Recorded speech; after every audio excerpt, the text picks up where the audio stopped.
আসসালামু আলাইকুম প্রিয় দর্শক, এচে কিচেনে সবাইকে স্বাগতম। আশা করছি সকলেই অনেক অনেক ভালো আছেন। আজকের পর্বে তৈরি করে দেখাবো বেলার ঝামেলা ছাড়া আটার পরোটা।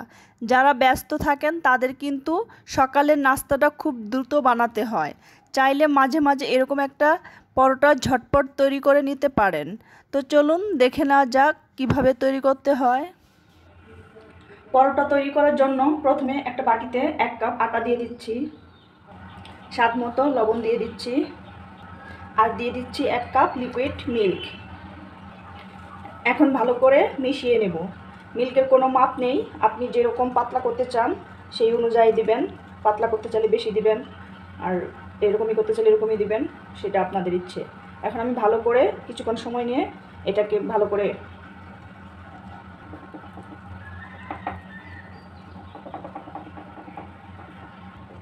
এই গোলাটা তৈরি করতে দুধ লেগেছে। প্রথমে 1 কাপ দুধ দিয়েছি, তারপর আরও 1/3 কাপ দুধ দিয়েছি। এখন এখানে একটা ডিম দিয়ে দিচ্ছি।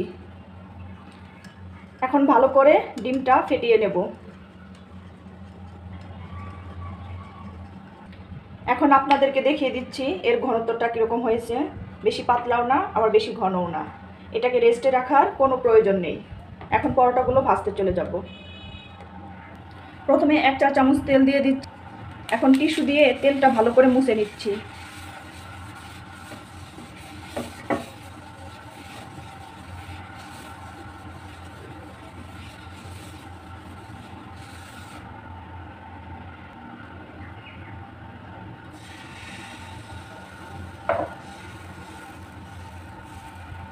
এখন এভাবে দিয়ে কিছুক্ষণ অপেক্ষা করব। কয়েক সেকেন্ড অপেক্ষা করার পর কালার চেঞ্জ হয়ে গেছে। এখন এটা উল্টে দেব। 2 পাশটা হালকা ভাজার পর সামান্য একটু তেল দিয়ে দেব উপর দিয়ে। তারপর এভাবে চেপে চেপে ভেজে নেব। আপনাদের হাতে সময় থাকলে এরকম একটা রেসিপি আপনারা মাঝে মাঝেই বানিয়ে নিতে পারেন। এভাবে চেপে চেপে ভেজে নেব। চাপ দিলেই এই দেখুন পরোটাগুলো ফুলতে শুরু করছে।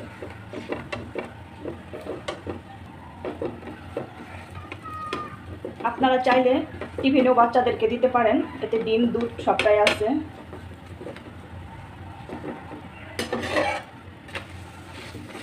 উপরে সুন্দর একটা কালার চলে আসলে পরোটাগুলো ভেজে নামিয়ে নেব।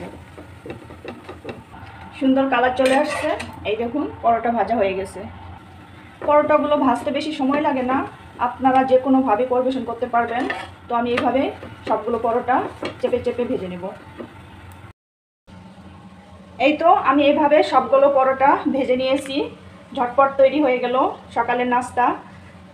এটা সারাদিন সফট থাকবে।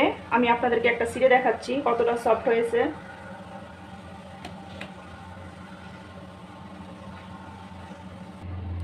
আশা করছি আজকের ভিডিওটি আপনাদের কাছে ভালো লেগেছে। ভিডিওটি ভালো লাগলে লাইক কমেন্ট শেয়ার করবেন। আমার চ্যানেলটিকে সাবস্ক্রাইব করে চ্যানেলটি পাশেই থাকবেন। ধন্যবাদ সবাইকে এতক্ষণ আমার ভিডিওটি দেখার জন্য। আজকের মতো এখানেই বিদায় নিচ্ছি।